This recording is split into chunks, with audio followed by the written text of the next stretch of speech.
En Afrique, lorsqu'on aspire à une promotion sociale ou professionnelle, ministre, directeur, etc., au lieu de faire du lobbying et se faire remarquer par ceux qui ont réellement les moyens d'aider à réaliser ce rêve, on se précipite d'abord chez les marabouts, féticheurs et autres pasteurs qu'on engraisse avec des liasses de billets de banque. Sincèrement, aucun peuple n'est né avec les germes de la connerie dans son ADN, mais par moments on pourrait se poser quelques questions sur nous-mêmes.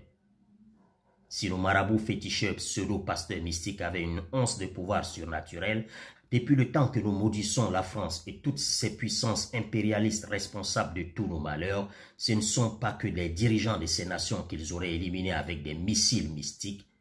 Ils auraient nettoyé la planète entière de cette race maudite des Blancs.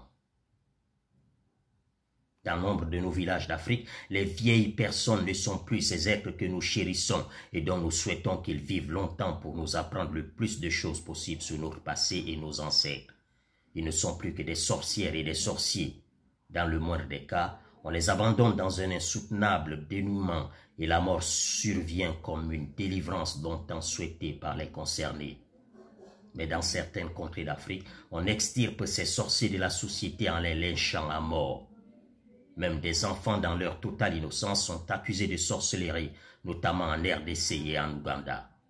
Les plus chanceux parmi eux sont jetés et abandonnés, alors que d'autres sont froidement assassinés. Et pourtant, l'Occident a connu lui aussi son ère de la déraison et de la barbarie. Des malheureux accusés de sorcières ont été massacrés, souvent en masse, mais il s'en est débarrassé depuis de très longs siècles. En Afrique, quand vous dites que vous ne croyez pas à ces sornettes et à ces histoires à dormir debout, on vous regarde comme un extraterrestre. Les gentils se limiteront à dire que vous n'avez rien compris ou que vous n'êtes qu'une pauvre âme sous l'influence du modèle occidental, un assimilé complexé. Pour les autres, vous serez un illuminé.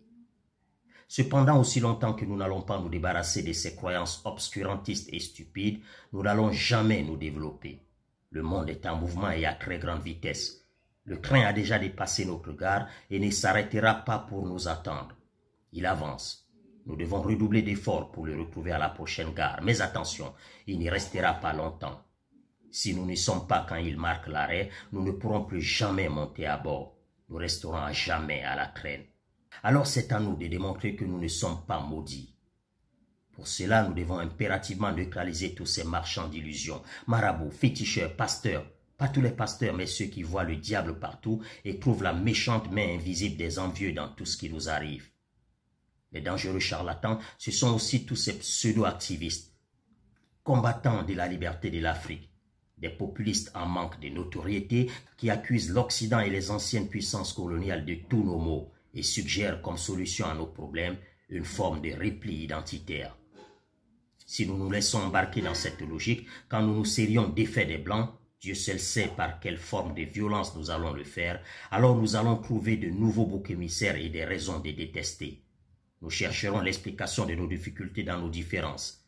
Ce sera la faute à l'étranger, ce sera la faute à l'autre tribu, ce sera la faute à ceux qui ne partagent pas notre religion, etc., etc. Alors oui, alors, et si vraiment l'Afrique était maudite?